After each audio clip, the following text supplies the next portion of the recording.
বহুদিন ধরে গিধনি বাজার এলাকায় রাস্তা সম্প্রসারণের পরিকল্পনা ছিল প্রশাসনের।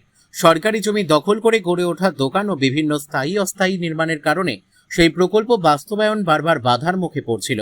অবশেষে বৃহস্পতিবার ঝাড়গ্রাম জেলার জাম্বনি ব্লকের গিধনি বাজারে বৃহৎ যৌথ উচ্ছেদ অভিযান চালায় জেলা প্রশাসন। সকাল থেকেই বুলডোজার নিয়ে শুরু হয় দখলমুক্ত করার কাজ, যা ঘিরে বাজার এলাকায় ব্যাপক চাঞ্চল্যের সৃষ্টি হয়। প্রশাসন সূত্রে জানা গিয়েছে, পূর্ত দপ্তর অর্থাৎ পিডব্লিউডি এবং ভারতীয় রেলের জমি দখল করে গড়ে ওঠা মোট 217টি দোকান এদিন উচ্ছেদ করা হয়েছে। রাস্তা সম্প্রসারণ প্রকল্পের কাজ দ্রুত এগিয়ে নিয়ে যাওয়া এবং ভবিষ্যতে যান চলাচল আরও নিরাপদ ও স্বাভাবিক করাই এই অভিযানের মূল উদ্দেশ্য বলে প্রশাসনের দাবি। রাজ্য সরকারের পাশাপাশি রেল কর্তৃপক্ষও এই প্রকল্পে সহযোগিতা করছে।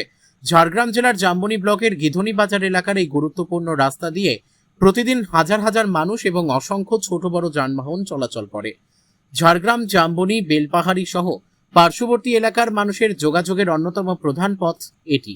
এছাড়াও গিধনি রেল স্টেশনের নিকটবর্তী হওয়ায় বাজার এলাকায় প্রতিদিন যাত্রী ও ক্রেতাদের ব্যাপক ভিড় হয়। দীর্ঘদিন ধরে রাস্তার দুপাশে গড়ে ওঠা দোকান এবং অবৈধ দখলের কারণে যানজট, পার্কিং সমস্যা ও দুর্ঘটনার আশঙ্কা ক্রমশ বাড়ছিল।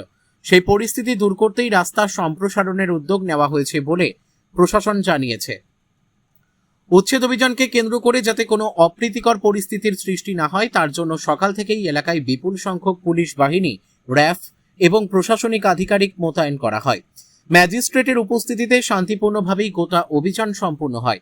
অভিযানে পূর্ত দপ্তর, রেল কর্তৃপক্ষ এবং জেলা প্রশাসনের বিভিন্ন দপ্তরের আধিকারিকরাও উপস্থিত ছিলেন। ঝাড়গ্রাম থেকে অরূপ ঘোষের রিপোর্ট, বিগ নিউজ বাংলা।